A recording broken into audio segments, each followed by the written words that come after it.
Nos últimos vídeos, examinamos vários clados dentro do filo Platyhelminth. Terminaremos este filo examinando a classe Cestoda. Os cestódeos são clados Platyhelminth parasitas, dos quais os mais infames são os da subclasse Eucestoda, comumente chamados de tênias. Estes têm corpos longos e achatados, que variam drasticamente em comprimento.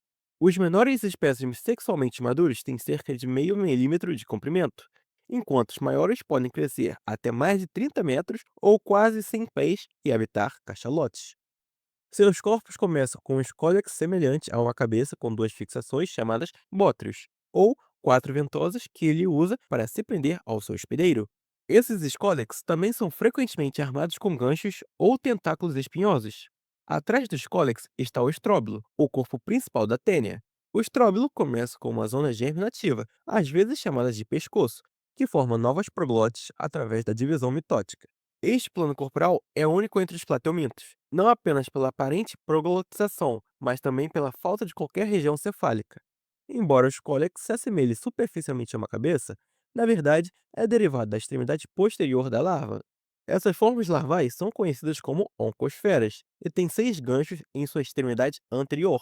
No entanto, algumas pesquisas sugerem que, à medida que a larva cresce, esses ganchos são destacados, e na extremidade oposta à extremidade posterior, o escólex desenvolve. Isso significaria que as tênias mudam completamente a orientação de seus corpos à medida que crescem.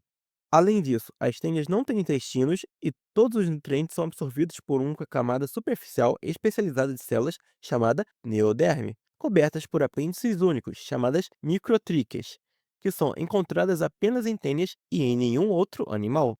Quase todas as tênias são hermafroditas, o que significa que são machos e fêmeas ao mesmo tempo, e cada proglote contém um complexo reprodutivo independente, bem como uma cadeia de canais excretores.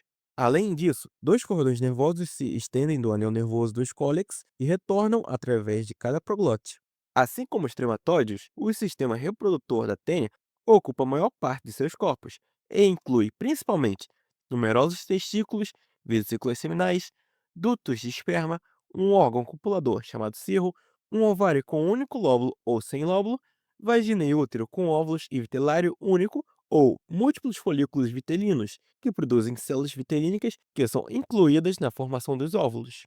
Tanto as partes masculina e feminina compartilham uma abertura externa comum, conhecida como poro genital, que está situada na abertura da superfície do átrio em forma de taça.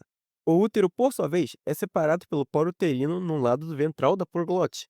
Esses complexos genitais também podem se multiplicar dentro de uma única proglote em dois ou mais conjuntos de complexos, maximizando o potencial de reprodução da tênia.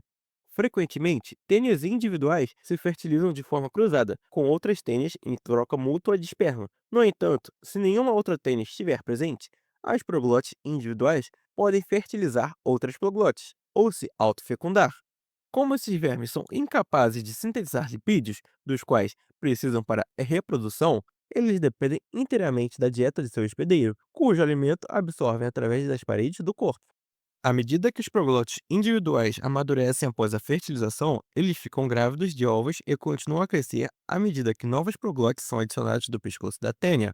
Eventualmente, eles se soltarão ou até mesmo sairão da cavidade anal. Um hospedeiro infectado pode expelir numerosas proglotes infectadas e algumas tênias individuais, como a de Botryocephalus latus, também conhecida como tênia dos peixes. Podem produzir até 1 milhão de ovos por dia.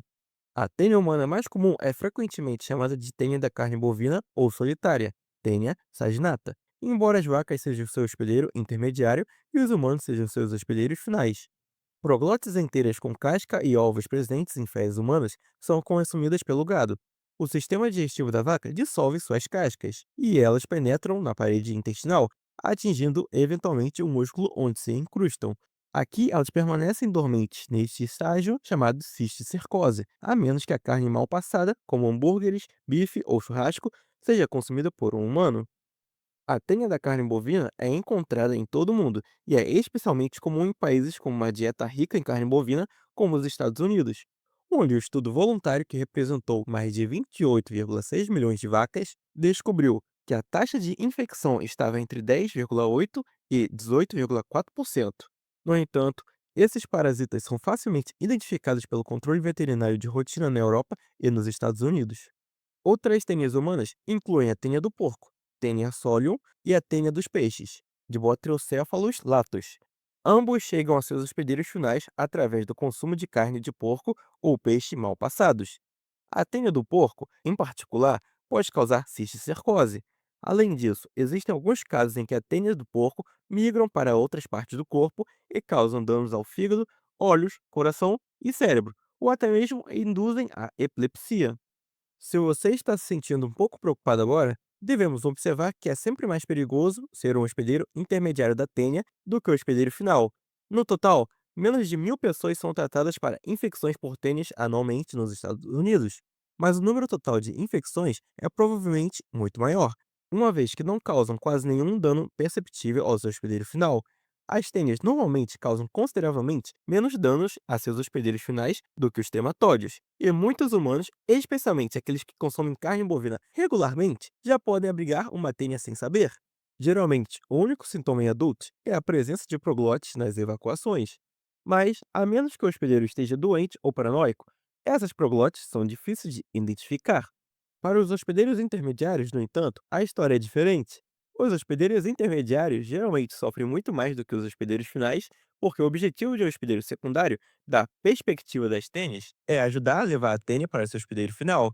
Elas geralmente causam problemas de saúde em seu hospedeiro intermediário para que sejam mais facilmente consumidos por seu hospedeiro final. Uma vez em seu hospedeiro final, como um ser humano que come muita carne bovina, elas geralmente causam poucos danos, uma vez que esse hospedeiro final será seu lar pelo resto de suas vidas.